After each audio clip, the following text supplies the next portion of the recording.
What's up guys, it's Jack. I'm here to tell you guys about my Coachella experience, kind of. I'm gonna do the best that I can.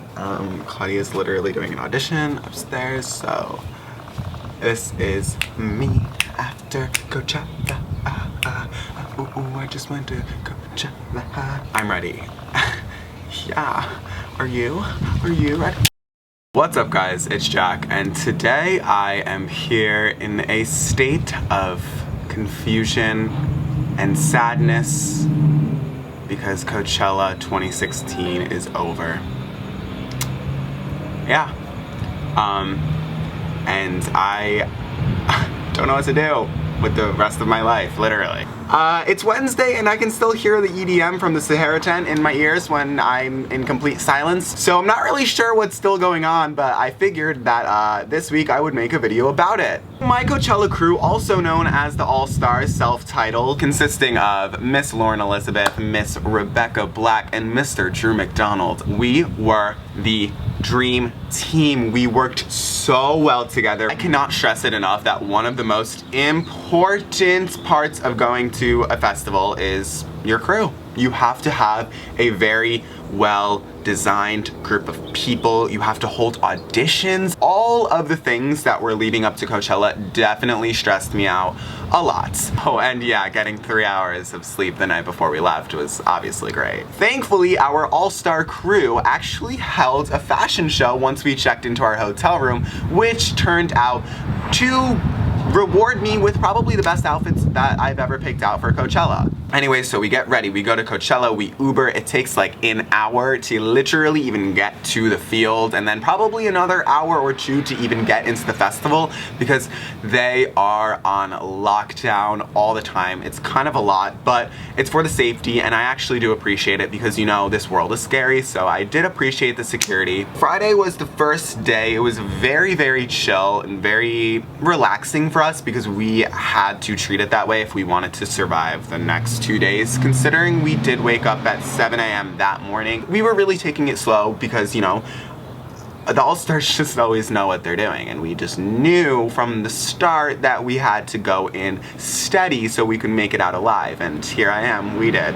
I actually saw Ellie Goulding that day for the second time at Coachella. I saw her in 2014 and she was my favorite performance that year. She was amazing this year. Everything that comes out of her mouth sounds like an angel is literally taking over her body and singing for her, and she did not disappoint whatsoever. Saturday rolls around and we are hyped. We are so ready. We look even better than we did Friday. It was insane. I don't know how it happened. So there's this thing that always happens to me at festivals, concerts, events, and I like to call them my silent relationships.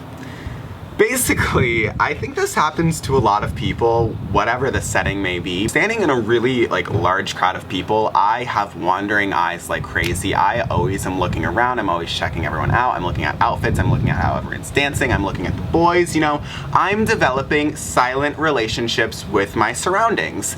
And once in a blue moon, someone reciprocates and they look at me, and then I look back at them, and then they look back at me, and then we're literally developing a silent relationship, and sometimes these escalate into really beautiful relationships that actually have no words exchanged in them whatsoever. So we're at the Chainsmokers. I am so happy that we're there. I'm waiting for this song to come on and I am feeling it so hard, and my friends are like, hey, yeah, we want to go to Flume's set.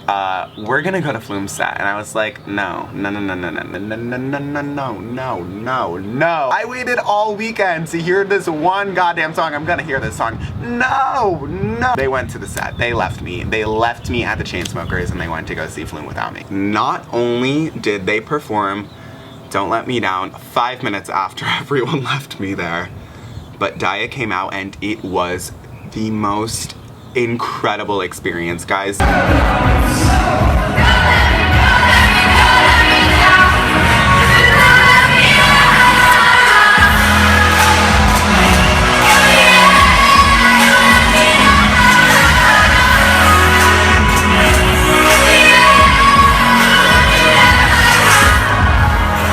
When she sings that last riff, like when she goes off on that shit, I die. I live for that. So I walk over to the stage where Flume is performing. Everyone's sitting down, but he's about to come on, so people are starting to stand up, and I was terrified. I was like, if I don't make it to Drew, Rebecca, and Lauren by the time that everyone is standing, like, I'm not gonna be with them for the rest of the night. So I literally went into like some crazy Where's Waldo shit. I found my friends. It took me like 15 minutes. They were really surprised at how fast I found them. Once Flume started performing, I turned around and noticed that there was a very, very, very attractive group of young men standing behind me. And there is nothing more exciting than being at Coachella next to a very attractive group of young men. Oh yeah, guys, this is some Lifetime shit. We're dancing, you know, music starts.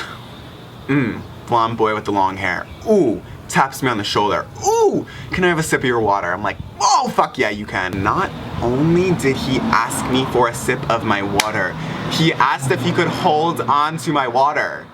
I know, I wish I was saying he asked if he could hold on to my hand, but nope, he just asked for the water. I'm dancing like crazy. I'm like, oh shit, like I planted the seed. He has my water, like, something could happen. Like, I'm not leaving this set single. This is only about like an hour span that I had to work with. Oh, 10 minutes later, he asked me for a lighter. I'm like, I'm sorry, I don't have a lighter. 10 minutes after that, he asked me for a cigarette, and I was like, this dude is trying to talk to me for some reason. There's some subliminal messages. So I'm like, all right, I feel like pretty like close to him, you know? Like, our relationship was building on very steady ground. I was very confident in this one. So naturally, I developed a backstory in my head, because what else would I be doing at Flume's Coachella set than developing a love story in my head about the guy that's standing behind me who talked to me for a brief 30 seconds. I want to say like at least 10 times. I literally felt a whole palm like touch my back at one point. That is not some, oh, I was just like jamming out real hard to Flume and I happened to hit you and I'm really sorry. That was some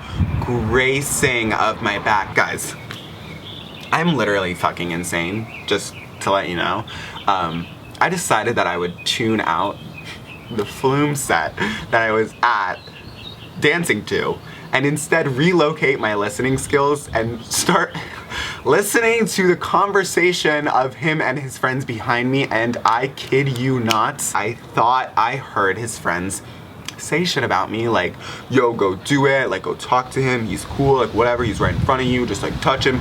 And I developed a literal, like, Lifetime motherfucking script in my head. We're almost boyfriends. We literally are almost boyfriends, right? I listened to their conversation for a solid 25 minutes. I don't know why they were having a conversation. I'm pretty sure they were high as fuck and they weren't even listening to Flume themselves. So his friend decides to get on his shoulder and then starts to point to everyone around him, my friends and a few other people, and starts like saying like that he fucks with us. He's like, yo, you guys are so cool, everyone keep dancing, like whatever.